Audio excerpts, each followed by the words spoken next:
What's up, gang? Welcome to the Greatness Machine. I'm your host, Darius Mershazday. I'm so pumped to have you here with me. Now, listen, the Greatness Machine, we're about two things. Number one, people who are living their passions. And number two, those who are creating greatness in the world and doing both of these things despite the odds against them.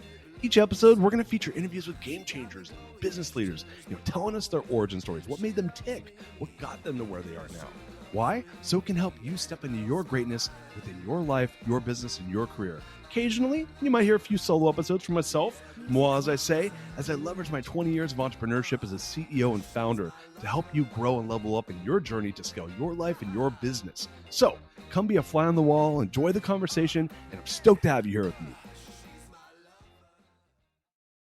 Guys, welcome to today's episode of The Greatness Machine. I'm your host, Darius Mershazday, and boy, do we have a special guest. My main man, Bob Glazer, is in the house. What's up, Bob? Darius, thanks for having me back. Oh, man. I always love having Bob Glazer here. Just coming here to talk about all the amazingness he's creating in the world and all the good stuff. So, man, how you been? I've been good. Man. Yeah, I've been good. You're catching me off 2 weeks of vacation, so I'll either be sharp or rusty. I'm not sure which one yet. All right, I'm gonna go for sharp. If it ends up rusty, then we're gonna have to grease the skids, as they say. Do you mind if I do a little bit of housekeeping and then we'll get rolling here? Hey, it's your party. Let's do it, dude. So for listeners who are new to the show, Greatness Machine, we're about two things: people who are living their passions and those who are creating greatness in the world and doing so despite the odds. And my man Bob here is neither short of passion nor greatness. And you're neither short of even overcoming the odds, man. You have done so many badass things in your life. And I'm so excited to talk about that and then some. So if you don't mind, I want to give a little bit of our background. Is that cool? You down for that? Yeah. Awesome. So I met Bob at Gathering of Titans, like 2017 or 18. I think it was. When did you graduate from EO-MIT? I get that backwards, but yeah, I think it was, and we met the last one before COVID, I think. So that was probably 19. Oh, that was 19. Okay. Yeah. I thought you had come before then.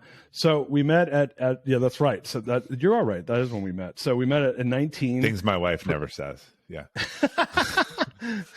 I'm not like that, man. I always admit when I'm wrong. So yeah, we met at GOT, which I talk about all the time on the show. And I was like, and Bob is, you have an affiliate marketing company that you've now since like, you are no longer the CEO, you're just the chairman. Is that correct? Correct. I have begun replacing myself, but yes, I'm still involved. What I love about Bob is you're very precise. What percentage of your time do you spend at Acceleration Partners? For this year, it's about a day or two a week. I thought you were going to give me a percent. I felt like last time you're like, I spend no more than 12.7% of my time. We'll do 1.5 days divided by 5, whatever the quick math is. Yeah, there you go. It's like 30%, I think. So Bob, you've now taken a step back from the CEO role, chairman of the board at Acceleration Partners. But man, you have your hands in a lot of different pots, and I was really impressed by that. And then Bob's first book came out, Elevate. Well, it was your second book because I know you had a book specific for the affiliate marketing space. But he had a book that came out, Elevate, which just crushed. Wall Street Journal bestseller. It was a USA Today bestseller as well. Yeah, I think so. Yeah. So the book was nationally recognized book in ways that, like, some of us, like myself, like we got the Amazon bestseller. Like, that's cool. Like, like to get that, but to get on the Wall Street Journal and the USA Today, that's like next level. It's hard to do. Bob did that. I saw that he had a podcast and just, and really was really making a lot of strides in the world, and I was like, man, I want to get to know this guy. So I got to know him at GOT. Since then, we've had him on the show a couple of times. And we're here today to talk all about his new book, Elevate Your Team, as well as all the other greatness he's created in the world. If you don't mind, Bob, I do want to give your formal bio. Is that cool? And then we'll go for it. Hop to it. All right, cool. So I mentioned a second ago, founder and chairman of the board of Acceleration Partners. Two things that I really love about Bob: Glassdoor Employees Choice Awards winner 2 years in a row, where he was voted like one of the best places to work in the whole country on Glassdoor. And not only that, he was also ranked the number 2 ranked CEO in America on Glassdoor for SMBs.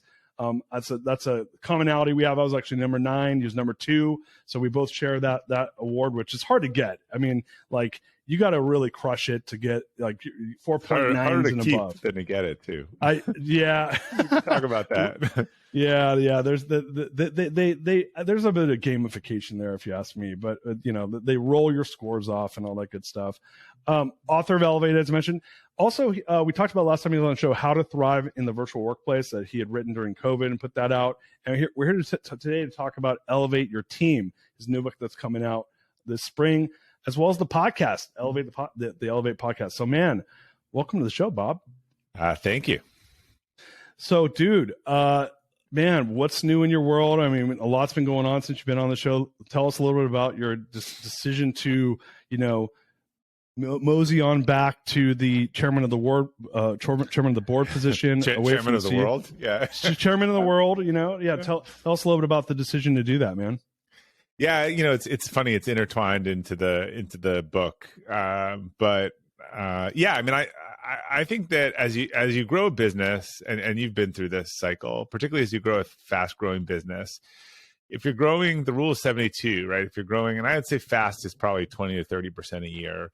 Every couple of years, you're going to double. And I think every time you double, the jobs are all new, the jobs are all different. And I think for a while, every time, the company doubled, I was like, do I want to be the CEO of, this size organization? And, it got to a point where I was, doing writing and the podcast and some other things, and it just became a night and weekend thing. And it just kind of became 100 hours a week. And I was being pulled in a lot of directions. And when I was looking towards that next evolution of, hey, we're a 350 person company now, like, do I want to be the CEO of that? Do I want to be managing the team?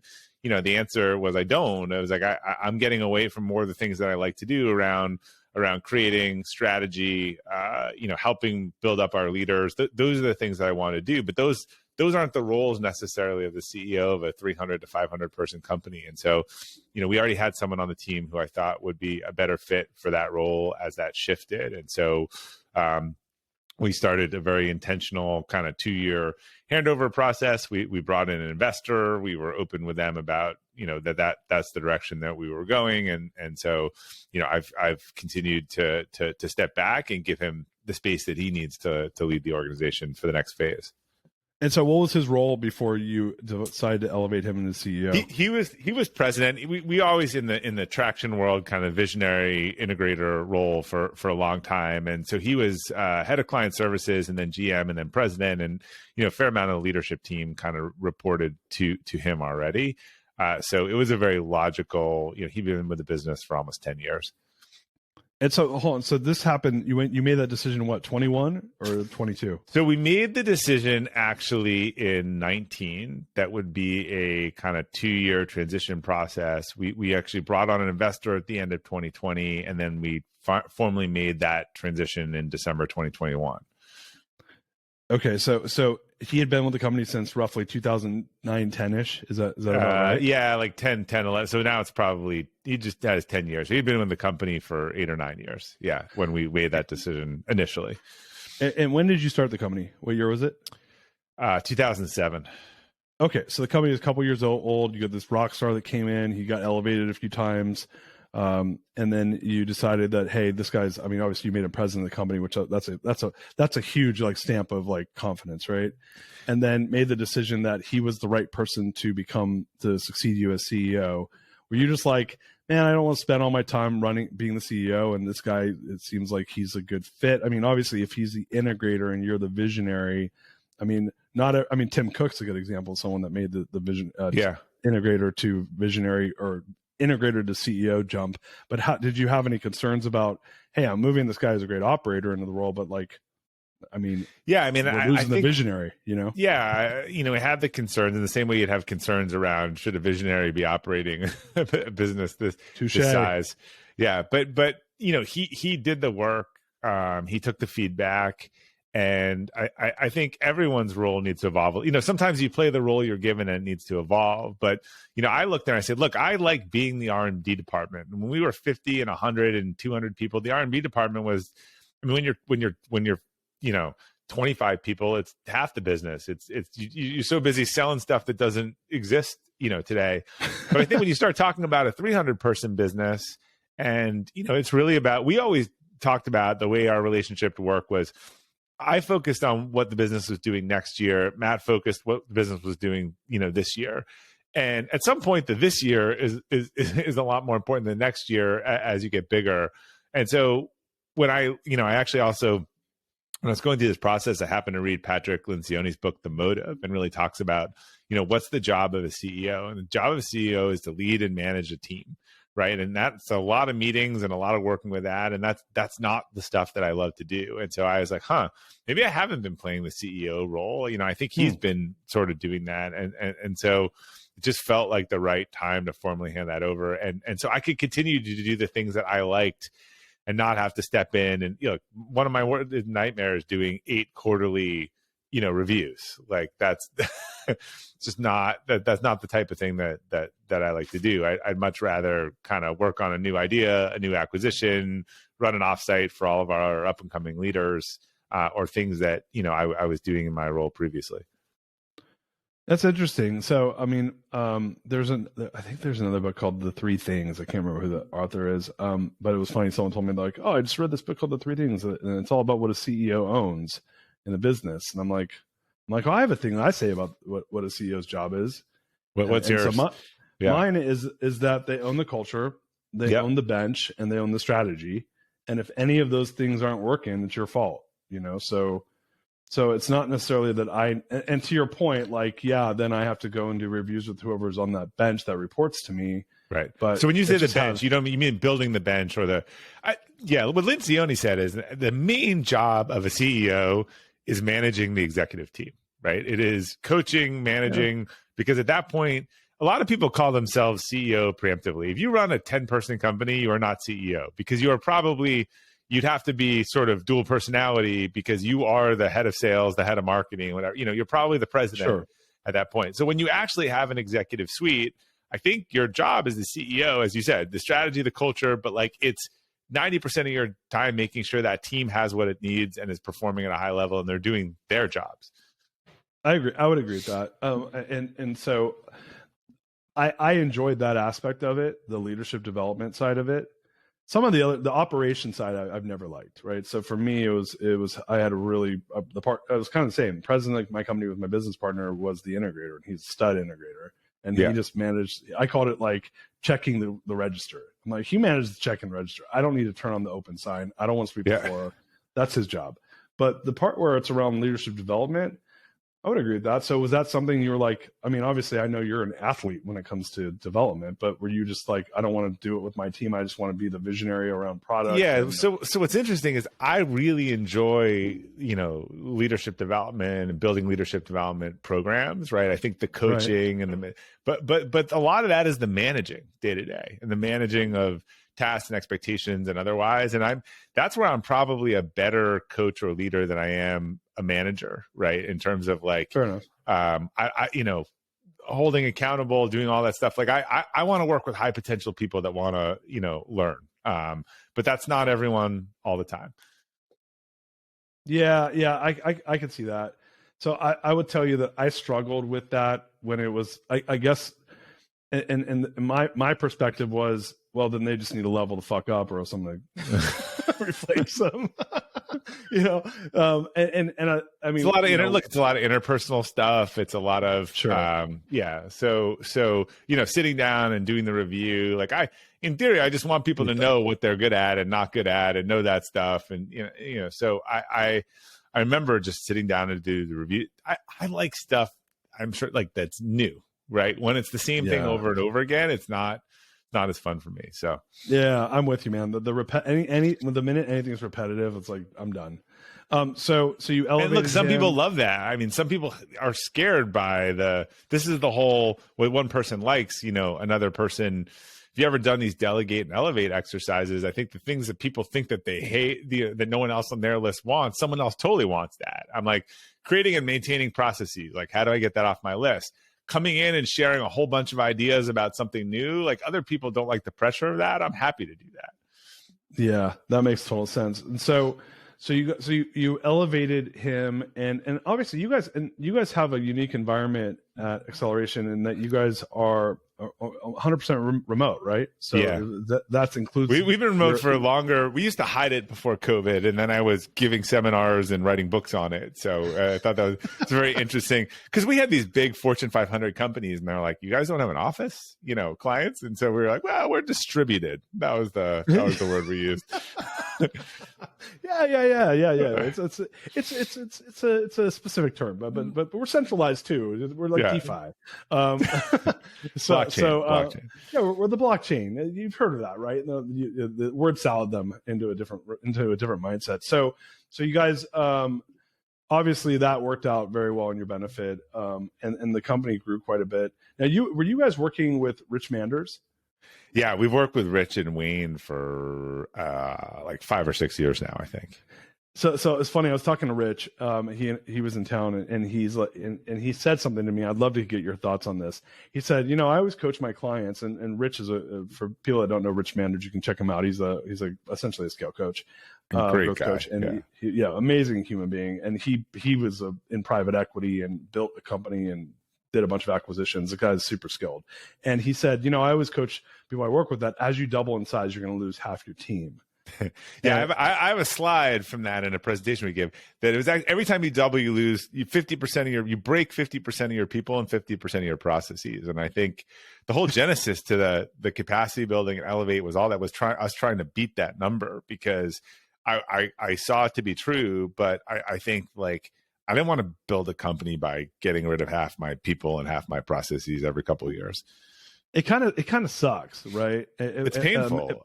It's emotionally and physically and all kinds of painful. Yeah. But so I'm assuming that didn't totally happen. If what would you say your percent? I mean, you guys doubled how many times over? Like probably like 8 times over.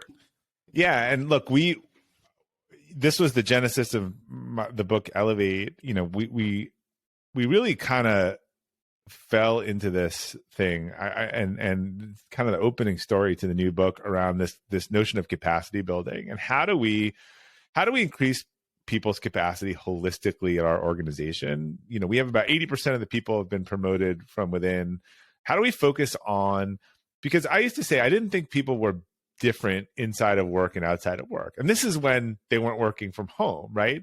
Darius, it's not like you are, terrible sleeper, bad with money, irritable, and you show up at the office and suddenly you're like great with budgets and you're the same person. Like you don't flip a switch and now in the same place. So early on we were like, how do we train people holistically? How do we focus on making people better, building their capacity so that not that they're good at the job today, but they're ready for the job of tomorrow. And by the way, the organization benefits from having someone who's just and whether this is health or time management or prioritization, things that are holistic, we benefit if they get better at these things. And then they're better partners, fathers, husbands, wives, sisters outside of work.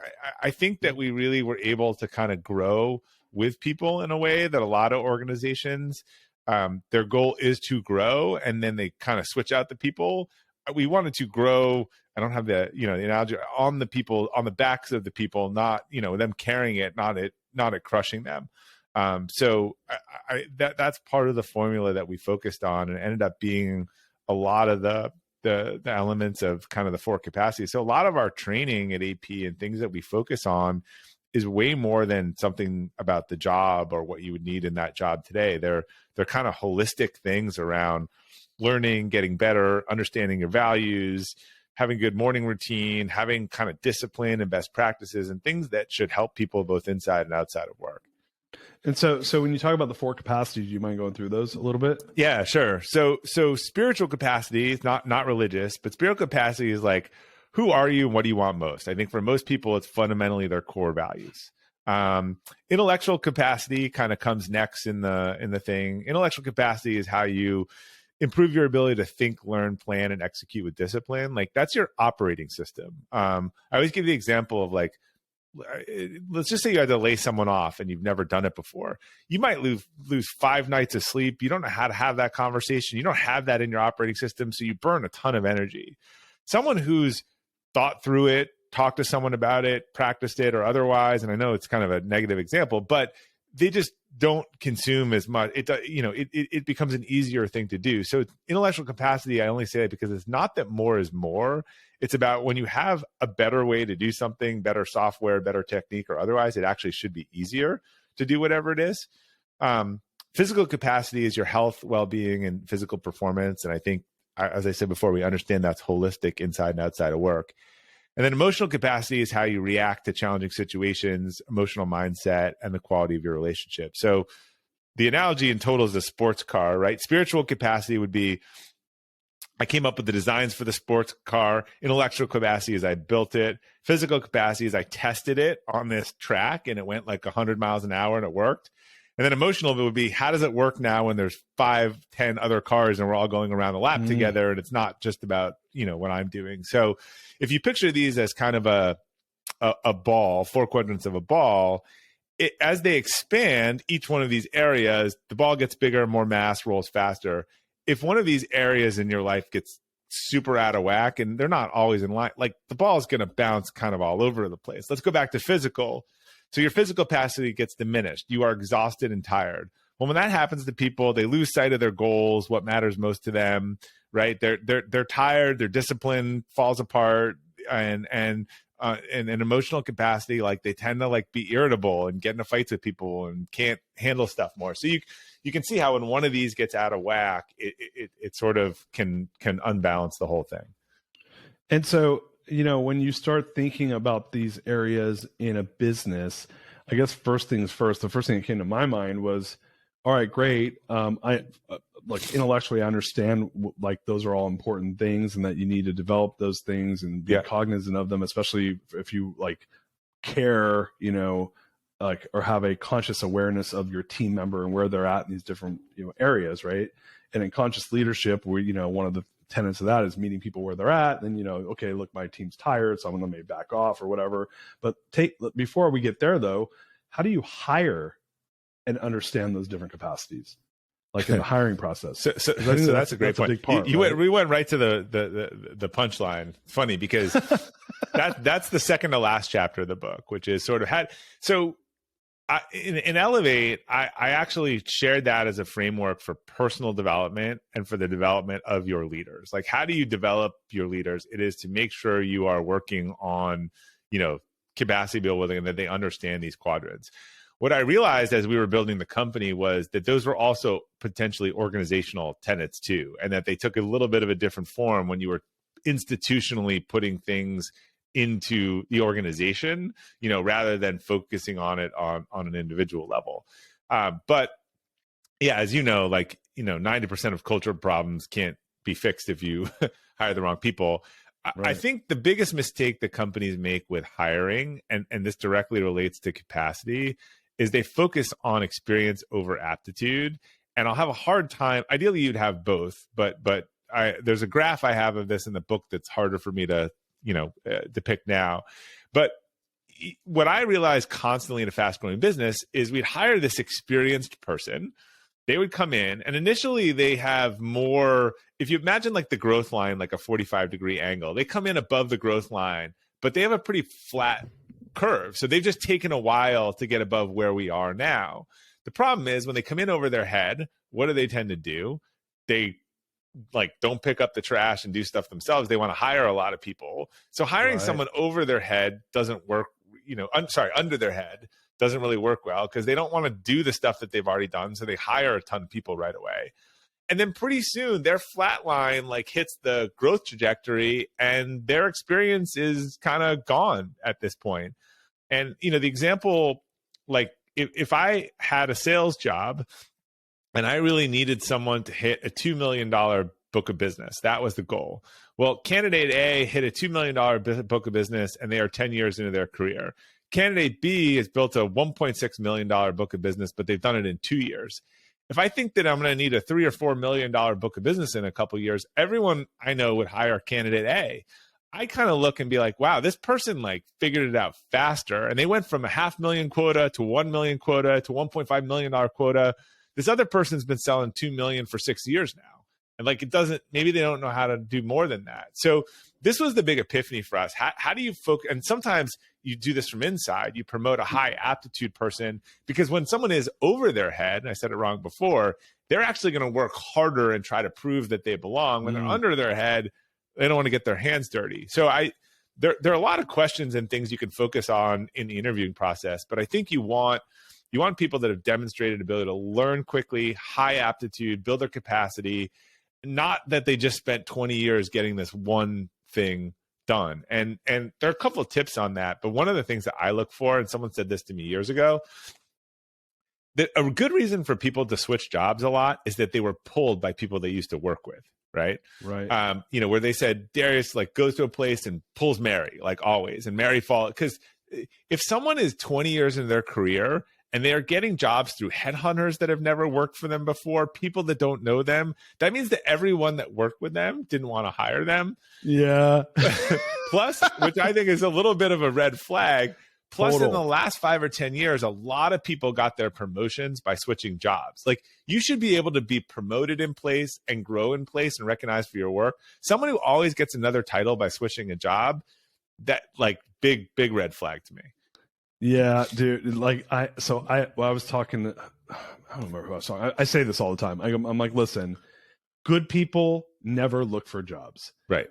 Like, good people have tons of options. So if you want to get good people to come join you, you got to go out and you got to go find them yourself, because they're not answering a LinkedIn ad for a job. Like, I mean, look, it's possible. It's just or even the headhunters place them 3 times. But if it's a new headhunter, like, again, if you look, this is a nuance that a lot of people, but if the people are getting jobs at a certain point in their career through no one that they have worked with in any way, that's a massive red flag. Super sketch.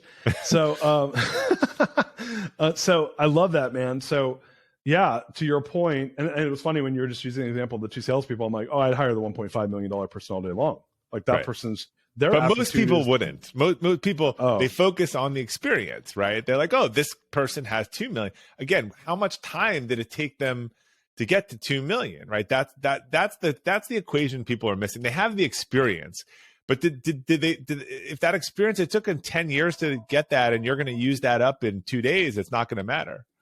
Yeah, I'm more of a fan of I want to see that velocity of growth, right? Like, hey, how quickly, especially in sales, which I think is a unique example. But so right. So I love this idea of hiring for aptitude. So once you have them come in, and again, I think a lot of folks, especially depending on the size of the business, right? I think bigger businesses have more, I call it scaffolding, built to drop in. So let's say that you care about these 4 areas, these 4 capacities. A large business can go and build systems around, teaching those capacities. Yeah. And when I say large, I'm talking 1,000, 600, 500, whatever, even 300, right? That's a good sized business compared to most entrepreneurs that have 20, 30, 50 people. For you guys obviously didn't have the scaffolding or maybe the systems built like you did at 300 people that when you had 30. So by the time you got clear that these are the things you cared about for elevating your team, what were ways, like, can you give some examples of ways that you then went to those different folks and said, hey, we're going to go and develop these different attributes, the spiritual attributes, physical, emotional, so on and so forth?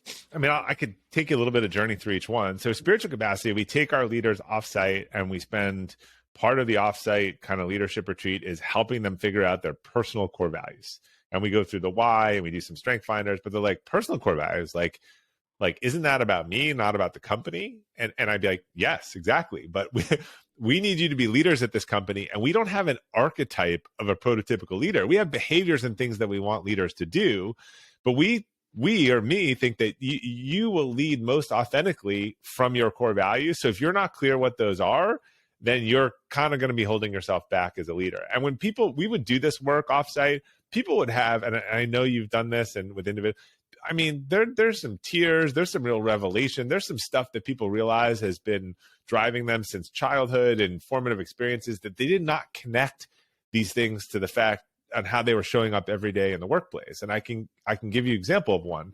So one that's come up a lot is that leaders who have a core value of trust, they often had a violation of trust in their life at some point. And I've learned to ask the question where I'll say, like, if we're talking about Darius and you seem to be, having gone through all this process, there seems to be a real trust kind of value. I'd say something like, I'm not going to ask you what it is, Darius, but did you have a violation of trust at some point in your life that was pretty significant? And you will either, I'll see it on your face, so you'll get emotional, another story. So what happens with leaders for whom trust is really important is when people on their team are 5 minutes late, when they miss an assignment, when they can't be found in remote work in the afternoon, this strikes core fears of this is a person that cannot be trusted. And these people on their team are basically in a penalty box and they don't know about it. So for someone who didn't identify this or didn't know how to communicate this, after kind of going through it, they might go back and then the team, they say, hey, team, I just want you to know, like, trust is really important to me. So things like being late and missing deadlines and stuff, like, I will trust you. I mean, but these are things that for me are really bright red lines. They might not be for someone else. And I just, I need you to know this. Like, we had a couple other examples of that as well. So, some really interesting things that I think when people click, it gives them permission to become, an authentic leader, which to me is not copying a lot of best practices from other people, but doing, which is what I think we all do when we first become a leader. I talked about my Joseph and the Technicolor Dreamcoat when I give my leadership potential, where it was like, I had all of these, like, I saw Darius do this. They're actually things that you loved that other leaders did, or things that you hated that you're trying to do the opposite of. But some of them aren't really authentically you. And so you're doing it and it doesn't feel right. So that's like an example of spiritual. Intellectual, as I said before, I use the layoff example. That's not the best one, but here's a more common one, like difficult conversations and feedback. People don't know how to do it. They're not trained on it. We actually do these exercises. We call them kind of law and order, where like you have card A. So you're an employee who's been here for 60 days. You're going into the check-in. You think everything's great. Card B is the manager's going into the 60-day check-in and you just don't think this person is going to last. And then we have 20 people watching this and they have a real discussion and it is a total shit sandwich, avoidance. Like they both walk away and are like, I think my point was clear. And every time I will turn around to the room and say, how many people after listening to this 10-minute conversation with a manager think that the employee knows that their job might be on the line? And no one raises their hand. And so you see that, like, and then people give some feedback and some coaching and then they do it again. And so just learning how to have an honest feedback conversation and not wrap it in a whole bunch of things that's confusing or otherwise. Can I ask a question? Yeah, go ahead. So with that example, the intellectual example, are you doing this? So, and it even goes back, like I understood the kind of the cadence around the spiritual stuff. You're doing it at offsites. Are you doing all this at offsites? Or are you doing it, or is it actually programmed into the curriculum of the business overall? It's either an offsite or part of a leadership training or something that is designed. But I mean, you're pulled out of your day job to do some of this stuff. If that was the answer. What kind of cadence do you like to? I actually have a preferred cadence around leadership development, so I want to hear yours though. I mean, we try to. I think if you're in a program, I think you want that to sort of be a 3 to 6 month kind of cadence. But then we would do these programs every year before COVID that were kind of taking up and coming leaders offsite. And now we're actually redoing this. So we've done, we have a high potential program, so we identified high potential people across the organization. They get coaches, mentors, and then we'll go into sort of a supplemental leadership training. So we've pulled out some of these things and do them at different times. But just the notion of like, I actually think new managers' biggest failure is usually not dealing with an underperformer on their team that kind of comes back to haunt them. And the reason they don't deal with it is they don't know how to. They haven't had those conversations. They haven't had the pain of prolonging one of those conversations and watching it totally blow up in their face 9 months later yet. So how do you kind of get them doing these things before it's too late? Yeah, that makes total sense. I have a client, and they do a thing called embracing conflict parties. Yeah, ECPs, where like literally it's like a promote. Like, did you do an ECP this week?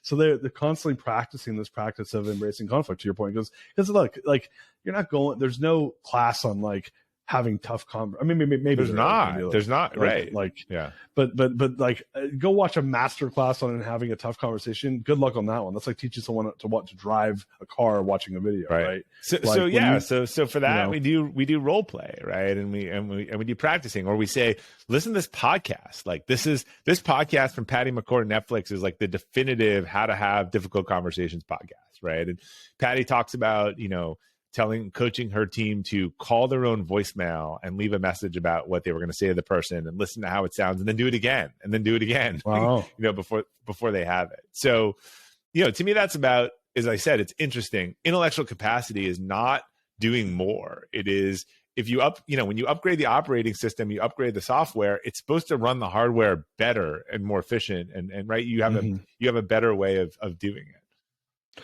Cool. So I love those examples. You went to, I think next was what, physical? Is that right? Yeah.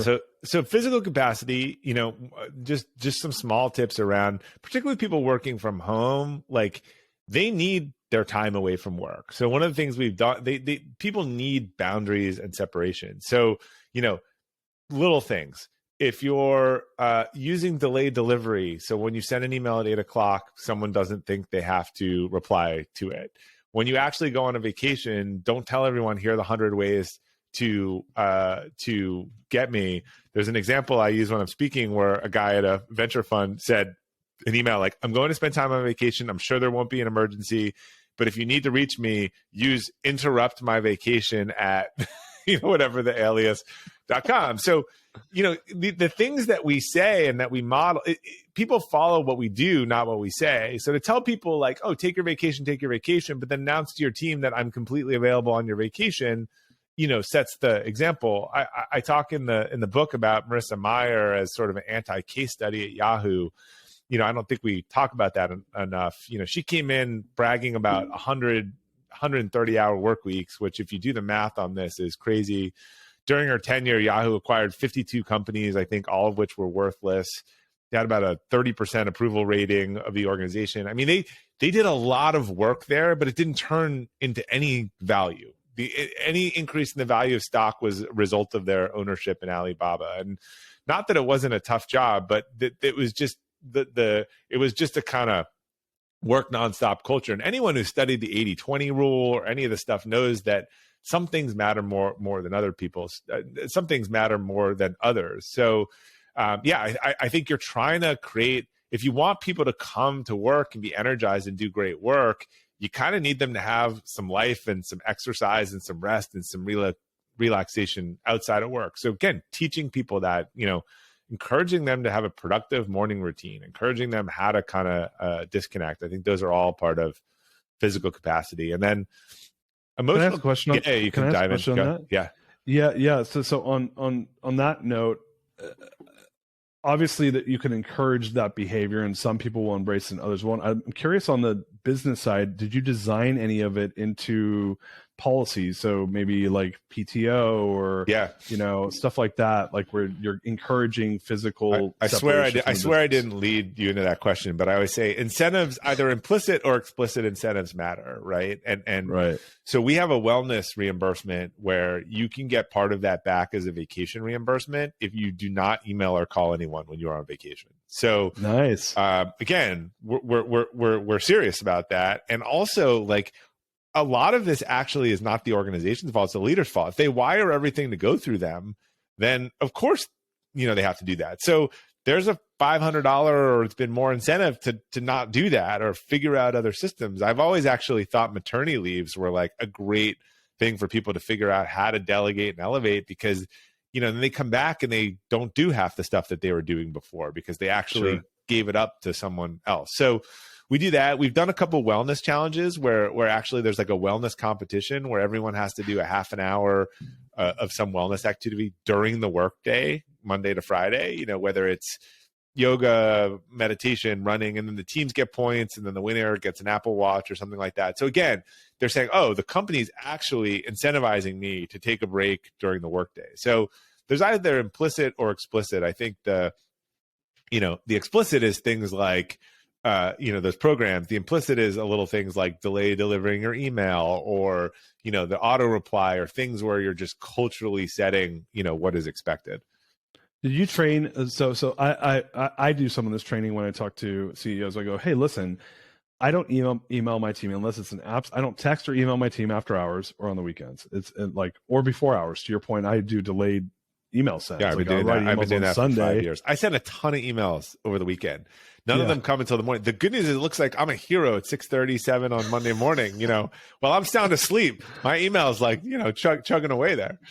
Yeah, no. I never. What's funny is I never did it, and then I started getting emails from like people sometimes, like my business partners and stuff, and I was always like, oh, I got to respond, and then I was like, man, how many people? And I named this. I call it doing a drive-by. I'm like, how many CEO drive-bys are happening by me? I'm a CEO just driving by with a machine gun. Just and when people I always say this. This doesn't. I mean this to sound pejorative. When people are rank below you in the organization, they feel a much higher need to respond to those emails and don't kind of say, is this important or not important? It's just, oh, the CEO sent me an email. Like they must want me to respond.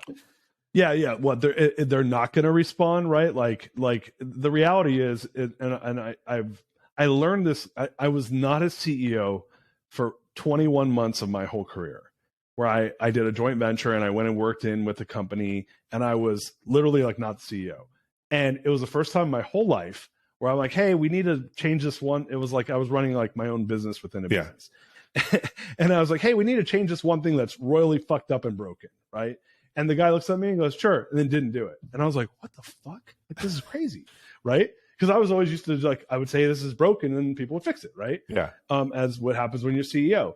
And so then, like, I brought it up like 2 or 3 times, and the guy, like, I don't even know what the deal was. He was just like, I'm not going to listen to this guy. Like, who's he? And so then fast forward to like a month later, and I'm like in the office with the guy who was essentially my partner in the deal, who was the CEO. And I said, well, he's like, well, what's up? Why aren't we getting more business for X, Y, and Z reason? I said, oh, well, it's because, we don't, in this business, we didn't post our service level agreement to the client. And he's like, well, why don't we do that? I'm like, I don't know. Why don't you go ask them? And I'd already asked them and posted it 3 times publicly. And he goes and says, hey, why aren't we posting this? I said, oh, no problem, boss. 1 minute later, they post it. And I was like, and I had a realization, which is really important to what you just said. CEO is a position of authority that most CEOs themselves don't respect, that they don't realize the power they yield. They just kind of assume, hey, to ruin someone's weekend with some, brain fart that they had at 8:30 on a Saturday morning. Totally, right? Like that guy's gonna be like, well, I'll get to him back. Screw Darius. I'll get to him on Monday when I get to the office. Of course, he's not gonna do that, right? No. Or she's not gonna do that. So I agree with what you said. And they're also bad with, because again, a lot of people who send these types of emails are visionary founder, type folks. I think employees are also bad with understanding the prioritization. Like, just because I asked the question didn't mean I want you to drop everything and do that instead. So they think everything is urgent, right? And so that's part of setting the understanding of the priority. So if you are not using the delayed delivery thing, I can't tell you how much people appreciate it. And it just allows you, if I want to sit down on Saturday morning and respond to a bunch of stuff because I have some quiet time, great. But those all go out on Monday. If you work in a global company too, people really appreciate not waking up to 400, emails out of their time zone or otherwise. So there's people on our team who will, if they know they're sending something to their counterpart in Asia, will set it to show up during their work day. It doesn't feel great to like come in and feel like you're way behind the 8 ball to 100 messages that you didn't look at. Again, easy thing to do. But as I said before too, if you're Marissa Mayer, telling all the women at Yahoo to take their maternity leaves, but setting up a nursery next to her office and telling the press that she was working the minute after, she had her baby, they are much more likely going to believe that they need to do what the leader is doing than what the leader is telling them to do. Totally. Monkey see, monkey do, right? Like, oh, your action speaks so loud, I can't hear your words, right? So it's never worked. It's never worked for me as a parent either. Do as I say, not as I do, right? So again, the amount of people were like, hey, I'm going on vacation, but just call me here, reach me here. Sure. That's what everyone else thinks that they have to do. It is super powerful if you send an out of office reply saying, I'm away with my family, I'm enjoying this time. If it's an absolute emergency, do this. Otherwise, I will connect with you and I return. Just that someone on your team getting that out of office reply sets a totally different precedent for them in terms of how they think about their own time off. I love that, man. So we got physical, we got intellectual, emotional. Is that what we got left, or is there another one? No, emotional. And look, I think for most organizations, the number one thing with emotional capacity is psychological safety. We hear that term a lot. Well, what does it mean? I think it means trust at scale. So you and I can have trust, right? And that took a year to develop or otherwise. But how do you create it to where like it's a group, it's a many to many where everyone walks in and they feel like they are safe, they can say things, you institutionalize that trust. That is psychological safety. And that requires vulnerability and it requires right feedback. And so modeling vulnerability, we did something in our company where people gave one last talk speeches with Philip McKernan. If you ever heard Philip speak, and they came and gave these speeches at our company event where like, if this was the last day of their life, what's the speech that they had to talk about? And super deeply personal things that just opened the floodgates of sharing in the organization. When you go around, and I was just prepping for a webinar I'm doing next week, and we were going to answer some questions. Like I was saying, look, whatever you answer is going to set the tone for everyone else. If you're talking about starting off, you start off a meeting with, hey, personal high, professional high. We started off with what's something we really screwed up last month, right? And if I say something cursory, then everyone else will say something cursory. If I say something deep, then everyone else will kind of go deeper. And I think it sort of just pushes those bounds of trust and psychological safety. How do you get leaders? Because I think for some leaders, vulnerability is a superpower, and I think for others it's really hard, right? They maybe grew up in an environment where it's like vulnerability was not okay and you needed to have a stiff upper lip. Like, what are some things you do to manage the different like characteristics or different personalities in the room? Yeah, I think look, I wouldn't recommend companies dive right into a one last talk, but I think it's putting in those times. Like we start off our L10 management meetings every week with a personal and professional high. So even though it's a high, it's still talking about something personal, like watching your kid do something. I always joke, it seems like there's a high that my in-laws have arrived one week and a high next week is my in-laws have left. So for a lot of people, I've noticed that trend, but it's just giving, not shielding yourself from talking about things outside of work, developing a connection. A lot of something we're in client service business. I've always encouraged people to do, and our leaders on a call, is not jump right into business. Hey, Darius, how's it going? Well, Bob, kind of sucks. Like my cat ran away yesterday. Like my dad's got COVID. Well, now I understand why you're kind of, aloof and upset today. And it doesn't have to do with me, but I have some empathy for, the situation that you're in or otherwise. So again, I'm not talking about everyone getting super, touchy feely all the time, but I think, sharing what's going on, being willing to talk about, sometimes when, a lot of times, like even I've seen people do like a check in on, are you green, orange, or red today? And they're like, I'm red, sure. Like I'm fried, my in-laws were here all weekend, or, whatever it was, I'm just not in it today.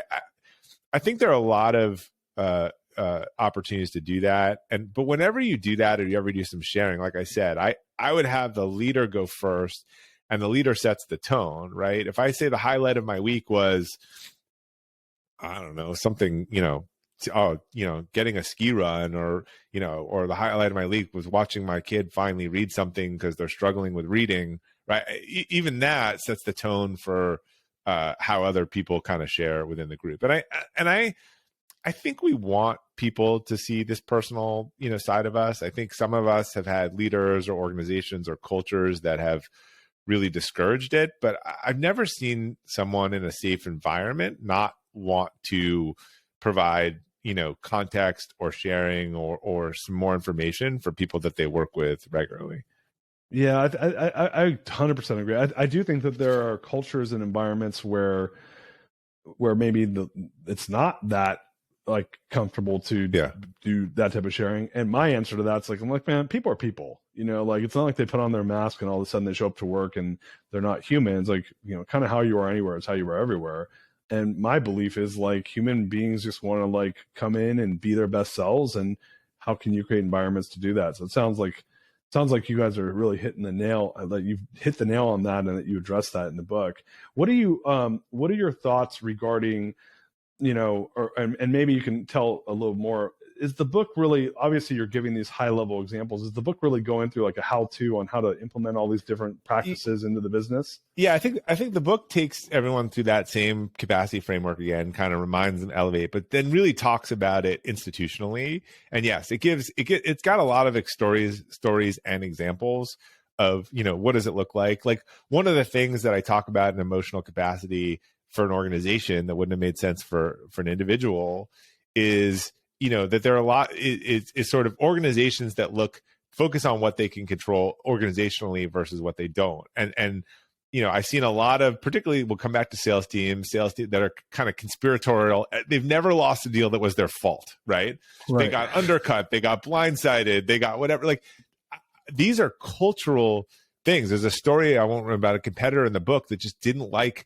that we were doing more business with another company because they were better partners. So they made up a story that we were getting kickbacks throughout their organization from them because that let them off the hook that it was something that we were doing and something not that they were doing. So kind of talk about what does it look like for a team that kind of doesn't allow that to happen and says, look, we focus on what we control. We don't focus on what we don't control. We do debriefs. We don't let the boogeyman or the conspiracy theories or the other things, like we keep it about what can we do better for next time. So yeah, much more examples around kind of organizational systems and processes. Like how do you have a culture feedback, right? How do you have a culture?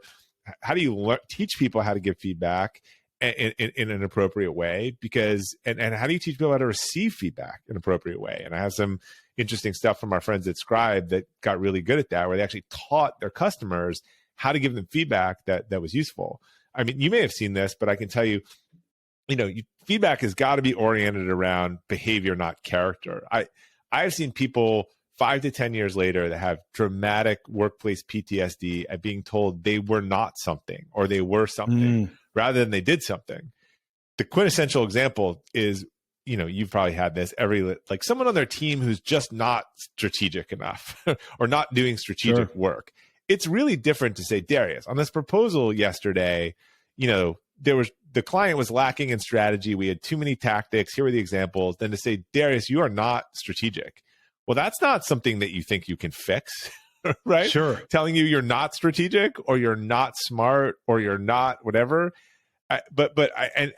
People, it's amazing. They come up with these things 10 years later that a boss said to them. I mean, it still has hurt their ego and their confidence till that day.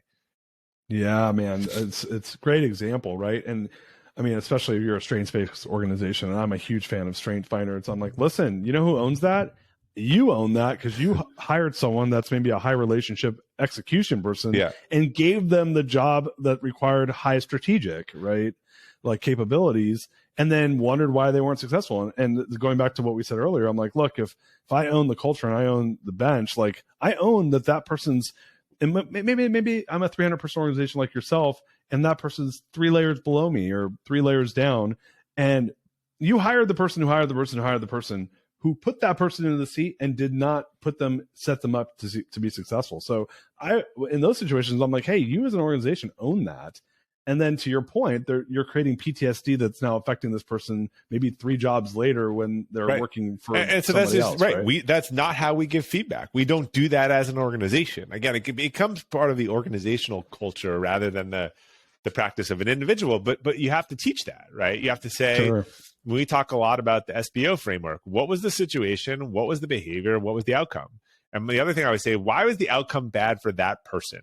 Right? If I'm giving Darius feedback, I should tell Darius why it's bad for Darius because it can be a lot more attention than telling you that I was annoyed by it or it's bad for someone else. Or if it's bad for the client and then the client's going to fire Darius, then that's bad for Darius, right? So you understand, there's a great rule. The Ritz-Carlton had a rule, 72 hours. You had to give feedback within 72 hours or you had to basically eat it. And because you shouldn't be coming into a review 90 or 100 days later, reading a list of grievances. If feedback is about getting better or improving, what's the point in telling someone 90 days later when they probably repeated the mistake 5 times? Totally wasteful. What and so obviously you guys were very successful at building these frameworks and capacities into the business. What was the end result you saw over time as you grew your business, leveraging these different aspects into the business? Yeah, I think that, I mean, the biggest thing was that 80% of our leaders have come from within, that they've risen up within the business, that most of the people at the organization are at the highest level they've ever been. Whether that's our CMO is a CMO for the first time, our CEO is a CEO for the first time, our CRO is a CRO for the first time. I mean, that really proves that you're growing people with the organ. Again, you're giving them a surfboard to ride the wave rather than the wave crushing them and just finding, someone else to ride on it. So, and look, this is ultimately part of me stepping down as CEO. If you are going to do all this, if you're going to make great people on your team, then you have to make space for them. You have to step aside. The worst thing you want to be is a talent development, organization for your biggest competitors. So, sure. There's a story I tell in the book. I mean, I don't know how much people remember, but in 2003, I think it was, the Patriots had just signed Drew Bledsoe to a $100 million contract, highest paid quarterback in the NFL. He gets hurt after game 3, and this little unknown scrawny player takes his place for I think 6 or 7 games and plays really well, and the team rallies around it. Now, they happen to play for a coach, Bill Belichick, who doesn't care how much you're paid, what round you're drafted. He has no emotional tie. The best player plays all the time. And so when Drew Bledsoe was healthy and came back, they decided we're going to let this guy run with it. And had he not done that, Tom Brady might not be the best quarterback all time. He might never have played it. He could have been the best quarterback of all time for another team. And I think a lot of leaders don't have that same confidence when they know they have this superstar up and coming, Darius on the team, and they've got, Steve sitting in front of Darius, who's just not objectively not as good. Eventually Darius is going to leave, right? So you got to make space and you got to let your best players play. Yeah. And the cool thing about that is I think a lot of organizations are doing the what you just described, which is they're letting the maybe less successful or less up and coming person own it, and the Dariuses are getting picked off by the Bobs. You shouldn't train and develop your people if you're not going to make space for them, because then they'll be less marketable, right? That. So it's actually counterintuitive. Look, I talk about a couple of different types of organizations. Like some are Star Stifler is where I first worked. Like they were like, if you were like an entrenched group of people, like wanted to protect their jobs, and anyone that was good was like a threat. So that's obviously not a good organization. A lot of the catch and releasers and Netflix, they're like, look, we're happy, if we don't have the job for you here, we're happy for you to go elsewhere. And that's nice. That's nice when you have like, 2 people vying for the same job and they know they both can't have it. But like, you don't want to constantly have that happen, where you have all these great people that are leaving, particularly if they're actually higher aptitude than the people that are sort of blocking them on the org chart. Yeah, I love that, man. Dude, I want to respect your time. So a couple things. First of all, the book's coming out. When can people get their hands on the book? The book will be out as of Tuesday, March 7th. So Tuesday, March 7th. So I'm gonna make sure that we fast track this to get this episode out and line up with the March 7th launch. If they buy in the first week, the ebook's 99 cents, and so that's a huge incentive too.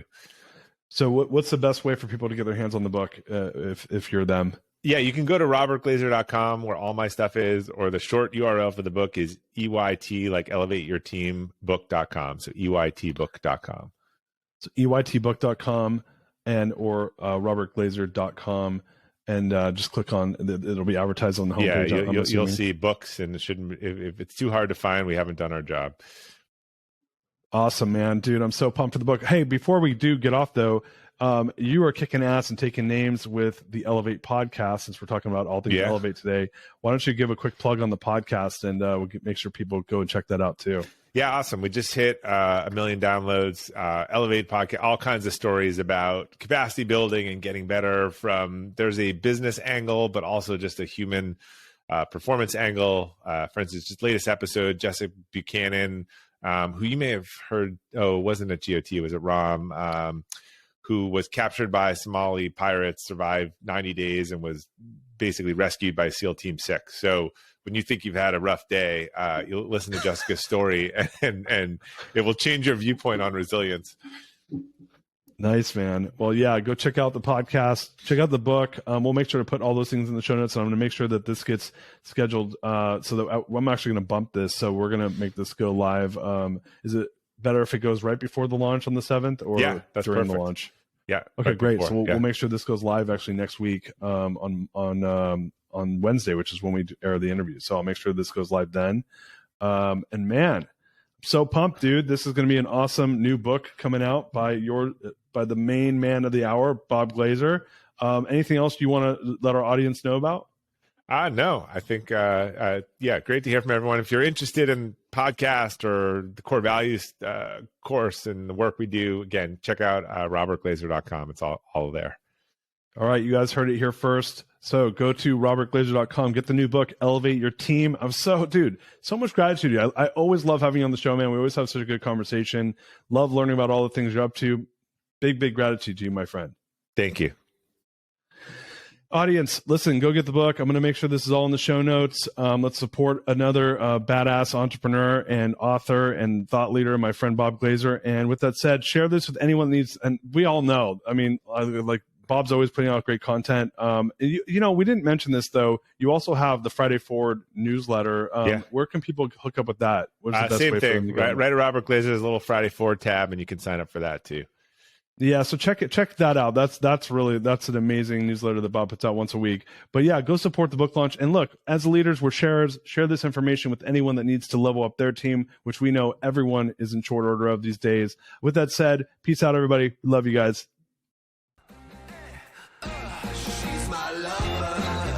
You are listening to The Greatness Machine, and that's a wrap for today. Listen, if you love what you heard, subscribe to the show on whatever podcast platform that you're tuning in on, so that you don't miss any of our future episodes. We have tons of great people coming on, and we're stoked to have you here to enjoy it with us.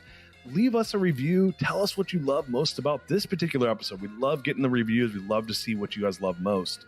And if this particular episode, made you think of someone who's leveling up in their business and in their life, print screen, share it with them. Leaders are the best givers, and after all, we're all here to support and grow with each other. And in case you want to see some of the fun behind the scenes shots or some of the things that we're doing, I'm actually writing about this in my weekly newsletter. Go to www.therealdarius.com and subscribe to my newsletter. We're talking about fun things like business and life and mindfulness and cryptocurrencies and gosh, I don't even know, everything and anything, but it's tons of fun stuff I write about. I try to get it out on a weekly basis. You can subscribe at www.therealdarius.com. And with that said, look, thank you guys so much. I appreciate you. I love you. Peace. We're out of here. See you guys on the next one. She's my lover.